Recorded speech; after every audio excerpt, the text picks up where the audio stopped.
kept my camera off. Just another silent observer in the quarterly board meeting.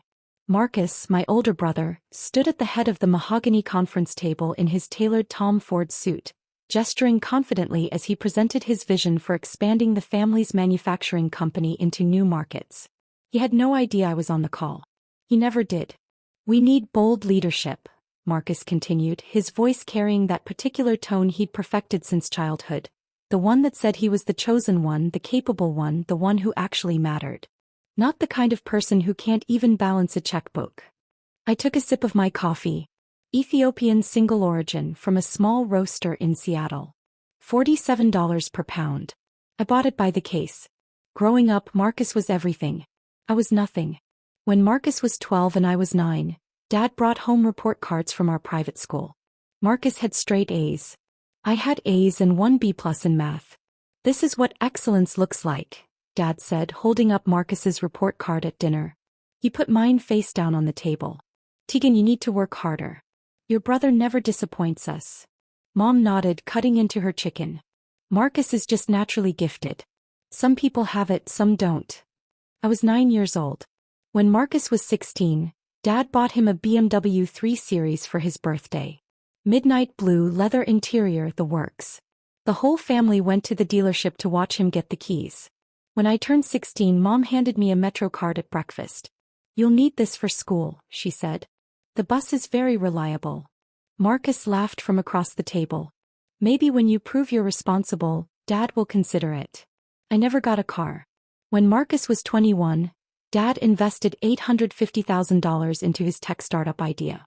Marcus had barely finished his business degree, but Dad called him a natural entrepreneur and the future of this family. When I was 21 and asked for $5,000 to invest in a certification program for supply chain management, Dad looked at me like I'd asked for a kidney. "Tegan, you need to be realistic about your capabilities," he said. "Not everyone is cut out for business. Maybe focus on finding a stable job with benefits." I worked 3 jobs that year. Paid for the certification myself. Finished top of my class. Nobody in my family came to the graduation. The worst part wasn't the money or the cars or the opportunities. It was the casual cruelty. The constant comparisons. The way they talked about me when I was right there in the room as if I couldn't hear them. At 23, Marcus's startup failed. He'd burned through Dad's $850,000 in 18 months.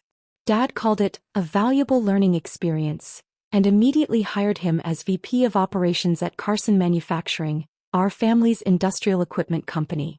At 23, I was working as a logistics coordinator at a warehouse, making $43,000 a year.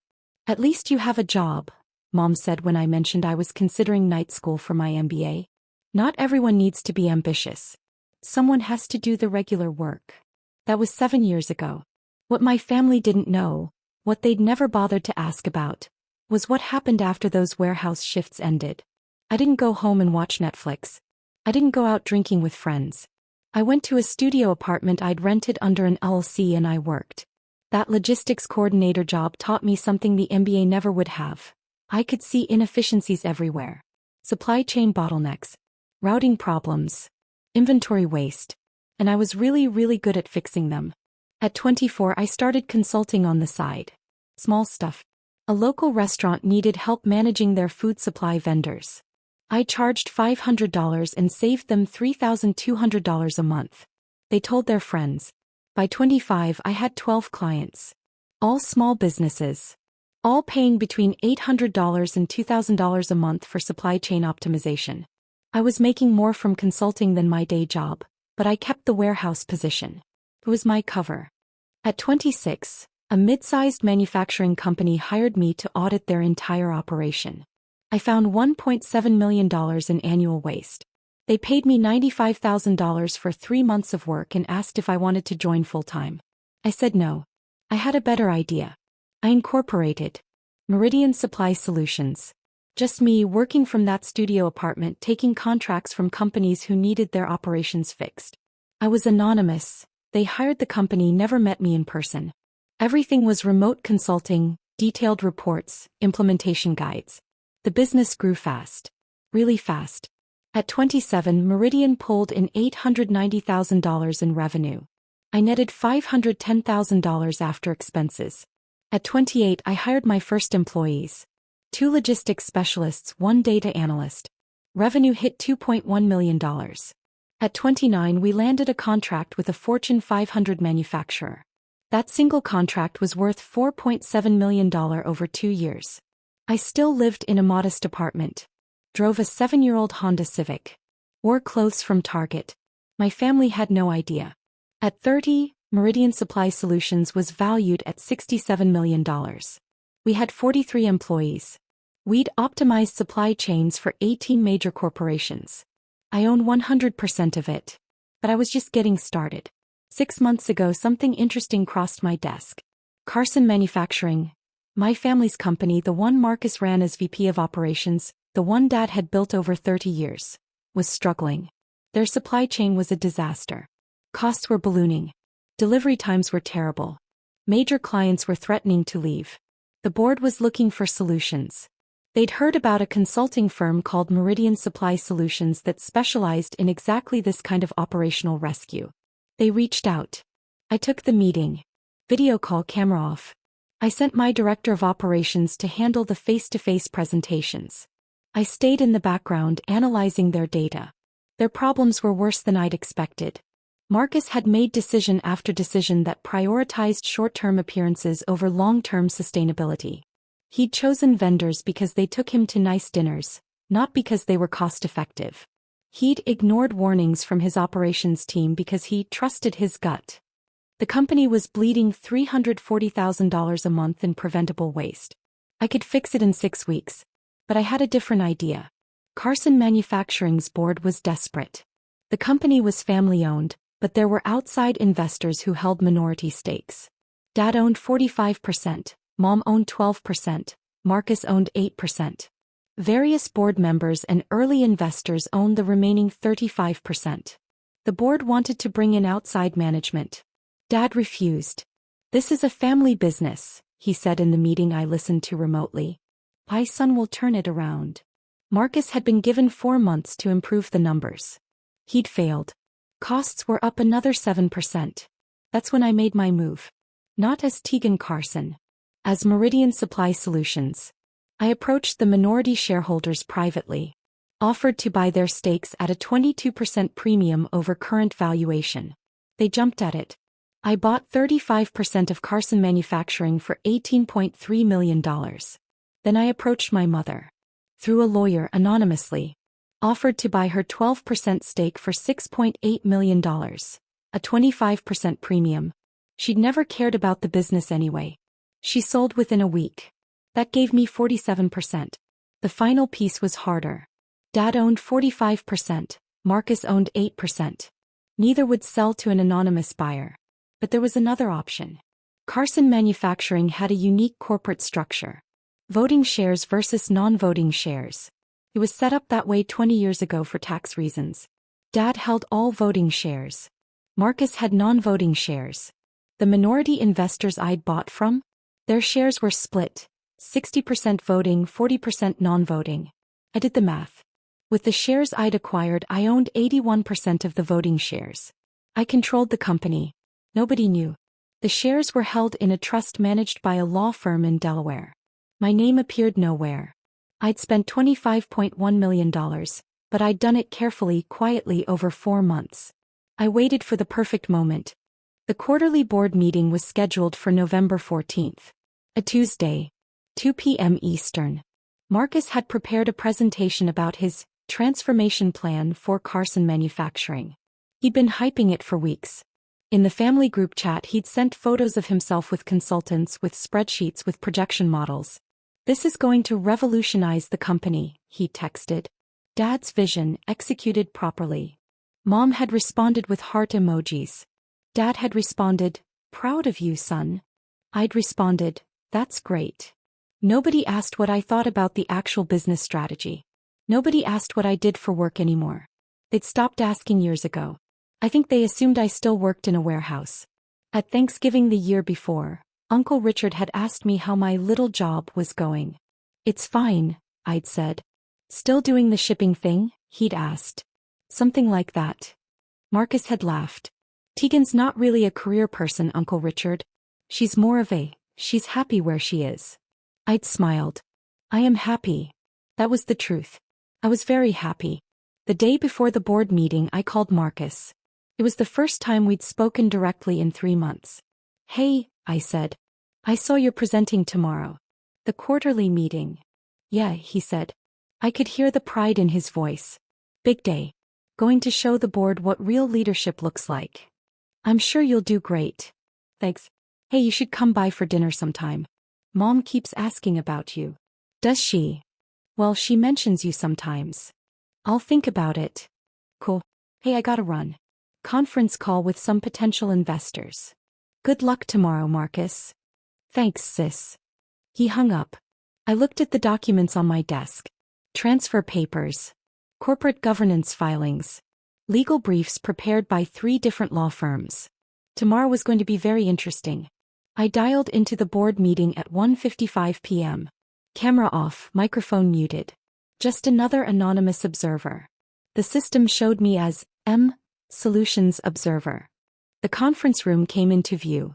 12 board members around the table. Dad at one end looking older than I remembered. Gray at the temples now, deep lines around his eyes. He'd aged a lot in the past year. Marcus stood at the other end, a clicker in his hand, his presentation already loaded on the screen. He looked confident. He always looked confident. The meeting began with standard business. Financial reports. Operational updates. The numbers were bad. Revenue down 11% year-over-year. 3 major clients had left. Operating costs were up 23%. Marcus waited for his moment. Now, the board chairman said, we'll hear from Marcus Carson about his operational transformation plan. Marcus smiled. Thank you. What I'm about to present is going to secure this company's future for the next decade. He clicked to the first slide. Bold letters, Carson Manufacturing, a new vision. I took notes. Professional habit. Marcus walked through his plan. Consolidate vendors. Renegotiate contracts. Implement lean manufacturing principles he'd clearly just learned about. The buzzwords were impressive. The substance was thin. But the board nodded along. These were business people who wanted to believe. Who needed to believe. The key, Marcus said, clicking to a slide showing projected savings, is decisive leadership. Not committees. Not consultants. Not people who overthink every decision. A few board members glanced at each other. My father built this company on gut instinct and bold choices, Marcus continued. That's what I'm bringing back. No more analysis paralysis. No more hesitation. He clicked to the next slide. Estimated annual savings, $8.7 million. I almost laughed. The number was fiction. Pure fantasy based on assumptions that would never hold in reality. These savings, Marcus said, come from cutting unnecessary overhead. Streamlining decision-making. Eliminating redundancy. Eliminating what redundancy? One board member asked. Middle management bloat. Unnecessary consultants. People who don't add value. Can you be more specific? Marcus smiled. I can, but I want to address something first. He set down his clicker. There's been some concern about my qualifications. About whether I have the experience to lead this transformation. The room shifted. Several board members looked uncomfortable. I want to address that directly, Marcus said. I've spent 8 years in this company. I know every inch of our operations. I know our vendors, our clients, our processes. What I don't have is some fancy consulting background or a wall of certifications from people who've never actually run a business. He was on a roll now. The confident, dismissive Marcus I'd known my whole life. The board has discussed bringing in outside consultants, he continued. Specifically, there's been talk about this firm, Meridian Supply Solutions. Some of you have been very impressed with their pitch. He clicked to a new slide. It showed Meridian's logo and our tagline, Operational Excellence Through Data-Driven Solutions. My heart rate didn't change. I'd expected this. Here's what I know about Meridian, Marcus said. They're expensive. They're slow. They come in, analyze everything to death and present reports that look impressive but don't actually change anything. I've seen it a dozen times. The board chairman cleared his throat. Marcus, we've reviewed their proposal. It's quite comprehensive. I'm sure it is. But here's the thing. Marcus leaned forward on the table. Do we want to pay outsiders millions of dollars to tell us what we already know? Or do we want someone who actually cares about this company to fix it? Several board members nodded. My father didn't build Carson Manufacturing by hiring consultants, Marcus said. He built it by trusting his judgment, by taking risks, by being bold. That's what this company needs now. Not some anonymous firm that'll study us for 6 months and then leave. He clicked to his final slide, Carson Manufacturing, Family Leadership for a Strong Future. I'm asking this board, Marcus said, to trust me. Give me 6 months. If I don't deliver these numbers, I'll step down. But I know I can do this. This company is in my blood. Dad was smiling. Proud. The board chairman looked around the table. Any questions for Marcus? A woman I recognized as the CFO raised her hand. What about the supply chain issues? 3 vendors have threatened to terminate contracts because of payment delays. Marcus waved his hand. That's just posturing. They need us more than we need them. I'll handle it. And the client losses? Another board member asked. Clients leave sometimes, Marcus said. That's business. We'll replace them. With what pipeline? I have relationships. Trust me. The room was silent for a moment. Then Marcus said something I'd been waiting for. Look, I know some people in this company don't think I'm qualified. My own sister couldn't manage a coffee shop, and even she probably thinks she could do better. A few uncomfortable laughs. But the difference is, Marcus continued, I'm actually here. I'm doing the work. I'm not some armchair quarterback with opinions and no experience. My sister, she's a sweet person, but she's financially illiterate. She doesn't understand business. She never has. I unmuted my microphone. Interesting perspective, I said. The room froze. Who? Marcus looked around confused. Who said that? This is Solutions, I said. Observer line. This is a closed meeting, Marcus said. Board members only. The corporate lawyer, a man named Edmund Peters, cleared his throat. He looked uncomfortable. Very uncomfortable. Actually, Edmund said, Solutions has observer rights as of 3 weeks ago. What? Marcus looked at his father. Dad shrugged. It's standard, Edmund said. New significant shareholders are granted observer status in the corporate bylaws. How significant? Marcus asked. Edmund didn't answer. How significant? Marcus repeated. That's not. We don't typically disclose. I'd like to know who I'm dealing with, Marcus said. His confident tone was cracking slightly. I decided to help. My name is Tegan Carson, I said. And I own 81% of the voting shares of this company. The room went dead silent. Marcus's face went from confident to confused to pale in about 3 seconds. He started. That's not possible. Edmund, I said, please distribute the documentation. The lawyer opened his briefcase with shaking hands. He pulled out a stack of folders and began passing them around the table. What is this? Dad grabbed one, flipping it open. Share transfer documentation, Edmund said quietly. All legally executed over the past 4 months. Meridian Supply Solutions established a trust specifically to acquire Carson Manufacturing shares. The beneficial owner of that trust is Miss Tegan Carson. Marcus grabbed a folder from the person next to him. His hands were shaking. You bought. He couldn't finish the sentence. I bought shares from the minority investors, I said calmly. I bought Mom's shares. And because of the voting structure you set up 20 years ago, Dad, I now control 81% of the voting rights. Dad's face had gone pale. Your mother sold? For $6.8 million, I said. A very fair price. This can't be legal, Marcus said. Edmund, this can't be legal. It's entirely legal, Edmund said. I've reviewed all the documentation. Multiple times. It's airtight. The CFO was staring at her folder, lips moving as she read. Finally, she looked up. Tegan Carson. You're the founder of Meridian Supply Solutions. Yes, I said. The Meridian Supply Solutions? The one that restructured Telford Industries. Yes. And Cascadian Manufacturing? Yes. And, she flipped through papers, you're currently valued at $67 million? $73 million as of last month's valuation, I said. We landed 2 new Fortune 500 contracts. The room was silent except for papers rustling as board members read through the documents. Marcus was staring at the table. His presentation, Carson Manufacturing, Family Leadership for a Strong Future, was still projected on the screen behind him. I don't understand, Dad said finally. His voice sounded small. You work in a warehouse. I did, I said. 7 years ago.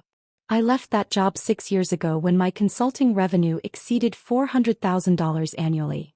But you never said. You never asked. Mom's voice came from Dad's phone. She was conferenced in remotely. Tegan, honey, why didn't you tell us? Would you have believed me?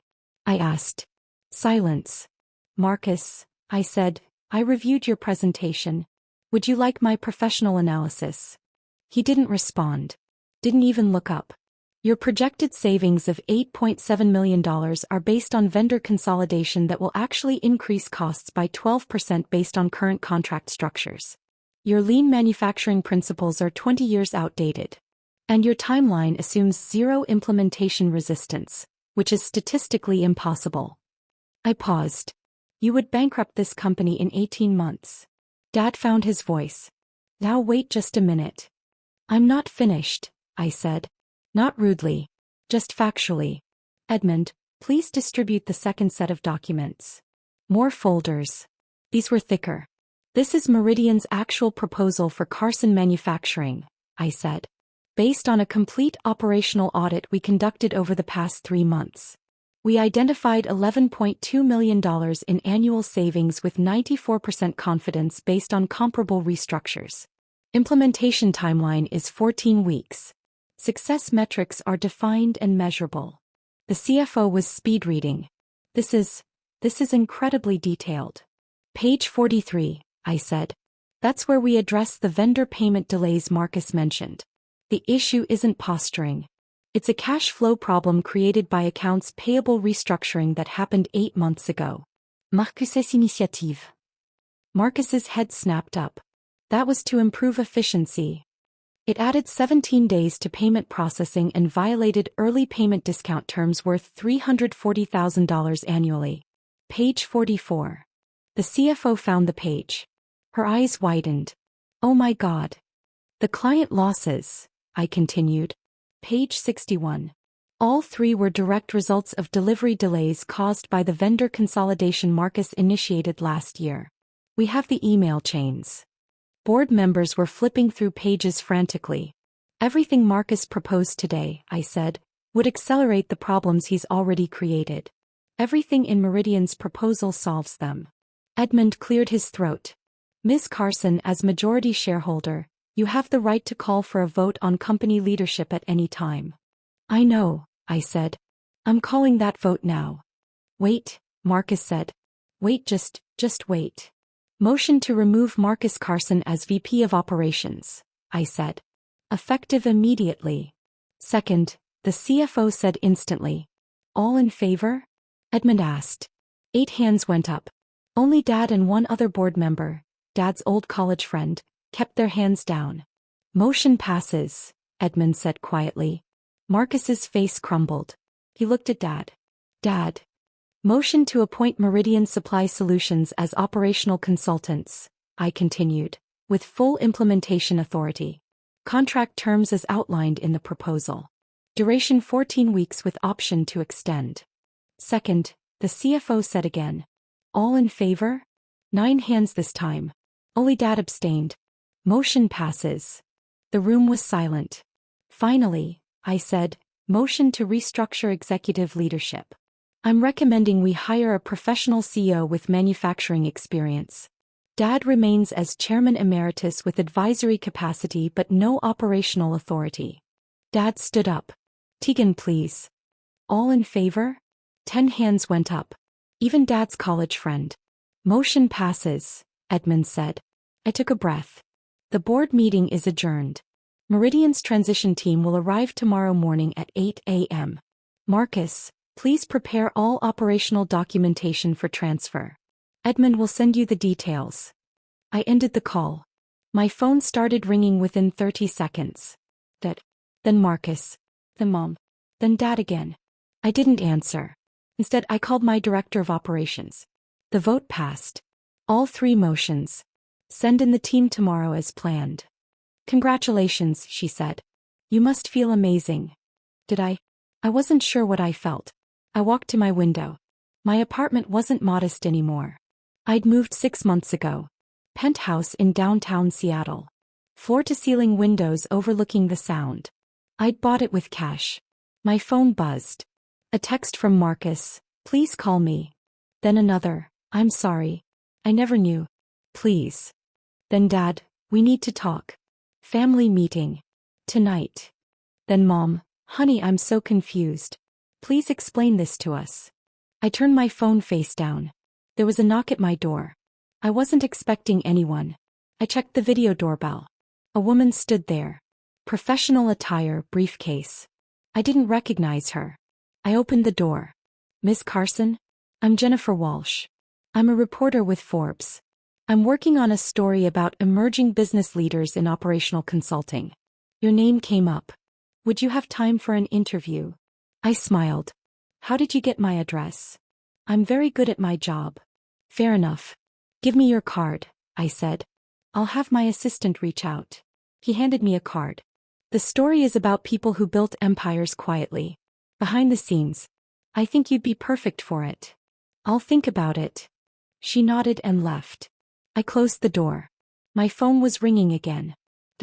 I answered this time. Tegan, he said. His voice was rough. Please. Come to the house.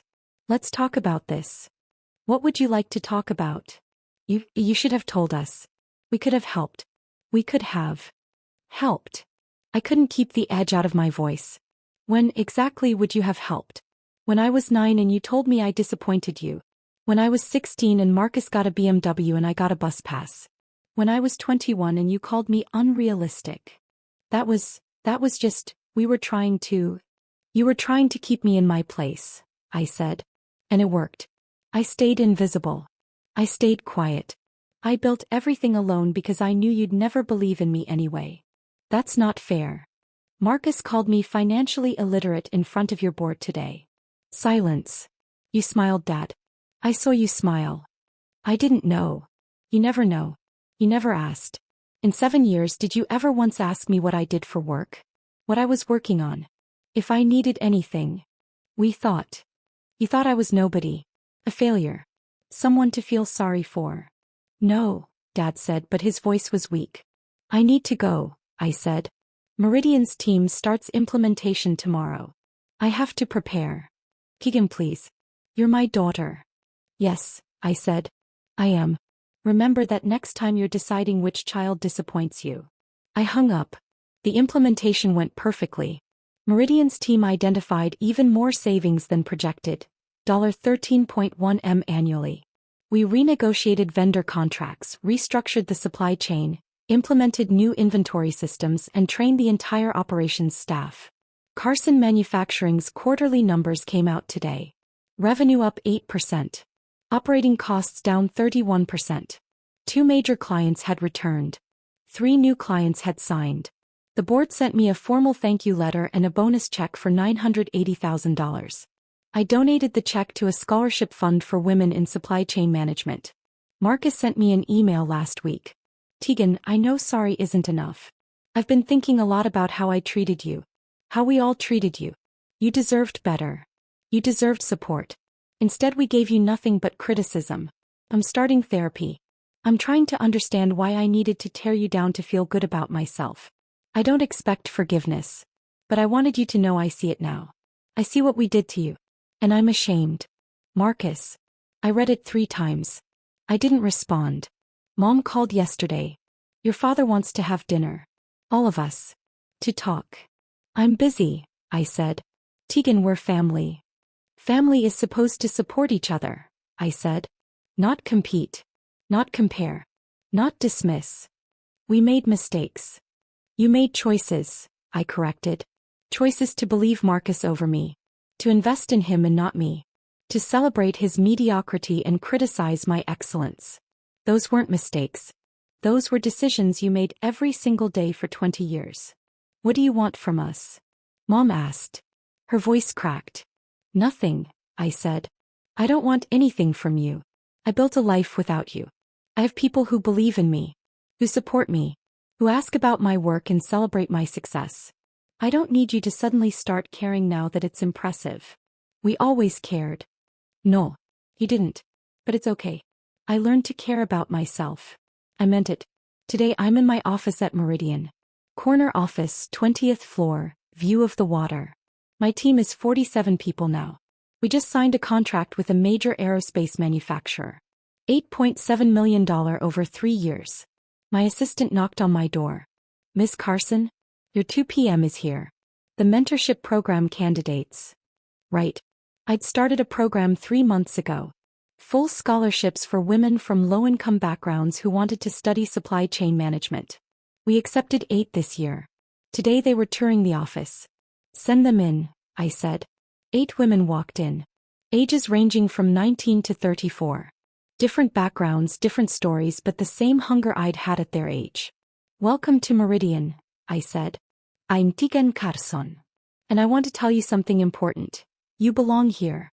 No matter what anyone has told you about your capabilities, your intelligence, your potential, you belong here. Success isn't about being the chosen one. It's about choosing yourself. They listened. I told them my story. Not all of it, but enough. When I finished, a woman in the back, maybe 25, wearing a Target blazer I recognized because I'd owned the same one, raised her hand. Did you ever forgive them? She asked. Your family. I thought about it. I forgave myself, I said finally, for believing them when they said I wasn't enough. That was the forgiveness that mattered. She nodded, understanding. After they left, I stood at my window looking out at the city. My phone buzzed. A text from Marcus. Saw the Forbes article. You deserve it. I'm proud of you. Even if I have no right to say that. I almost deleted it. Instead I typed, thank you. Maybe someday we'd have a real conversation. Maybe someday I'd be ready to let them back into my life in some small way. But not today. Today I had a business to run. A team to lead. A scholarship program to expand. Today I was exactly who I'd built myself to be. And that was more than enough.